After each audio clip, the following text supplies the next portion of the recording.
This is Anchorage, the most important destination of 2025, but with a history as convoluted as the talks it will host. The 1880 census of Alaska reports 430 non-natives moving to Alaska after its purchase. Yes, you heard that right. The United States of America had bought Alaska from the Russian Empire for the meager sum of $7.2 million in 1867. Adjusted in today's term, that is still just around $130 million. By the early 1900s, though, supported by the Klondike Gold Rush, Alaska's population reached around 60,000 non-natives, but Anchorage remained part of the wilderness.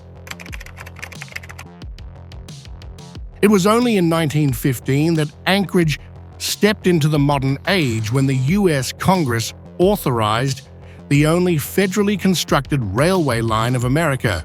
By 1925, Anchorage had gained importance, but it was only after the Second World War began that the city found national importance. After the Japanese attack on Pearl Harbor, the U.S. military invested $3 billion and marched 300,000 military personnel into Alaska. Two bases were established, Elmendorf and Fort Richardson. They are now central to the Trump-Putin story playing out. Interestingly, Alaska is the only American place that saw a ground invasion during the Second World War. Yes, you heard that right. In a move straight out of a Quentin Tarantino movie, Japanese forces captured Alaska's Attu Island. It took American forces 11 months to retake the island in one of the bloodiest battles by percentage of troop casualties. Apart from 28 survivors, all of 2,500 Japanese soldiers were wiped out, and around 550 U.S. soldiers were killed in action. Russia and the USA, the two great powers of the century, are just 3 kilometers away from each other if you look at Diomede Island in the Bering Strait, and so Alaska became all the more important during the Cold War. In fact, Anchorage's Kincaid Park was once a launch pad of American Nike missiles, and the two military bases were used as the last refueling point for sorties into Russia via Serbia.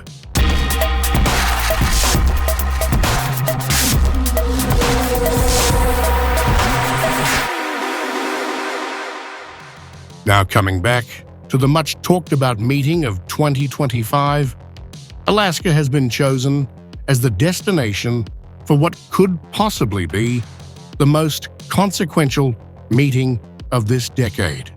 The U.S. state is right next to Russia, but beyond the geography, the largest American state has a lot of context, a lot of historical context of America's rivalry with Russia.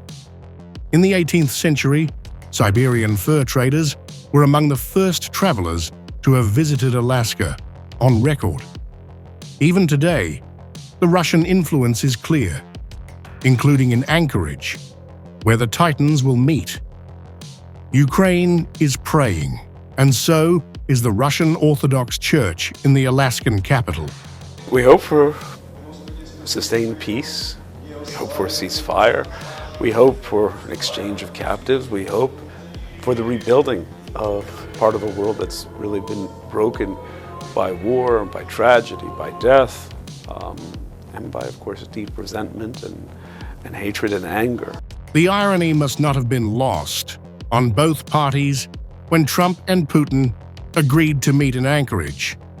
The now unified joint base Elmendorf-Richardson was crucial in deterring the Soviet military in the Cold War and remains active. It is home to key F-22 Raptor and stealth fighter jet squadrons that regularly intercept Russian aircraft that cross into American territory. A key summit to discuss peace in Ukraine is taking place this coming Friday between US President Donald Trump and his Russian counterpart Vladimir Putin. Here's what to know about this meeting. The location, which took everyone by surprise, will be Alaska. It'll be Putin's first trip to the US in 10 years. There's an ICC arrest warrant in place for Putin for accusations of war crimes in Ukraine, but since the US is not a member, there's no obligation to arrest him. For now, President Vladimir Zelensky isn't going to take part. The absence of Ukraine is alarming European allies that Kyiv may be pressured to agree to a deal that favours Russia. It's hard to see what the summit could produce in terms of a concrete peace plan for Ukraine, given the Ukrainian and Russian positions on how to achieve this are so far apart. Trump has said several times that there could be an agreement on land swaps. Whatever happens, the meeting is a diplomatic coup for Putin, who's keen to show that he's not isolated and has a place at the table alongside the US president.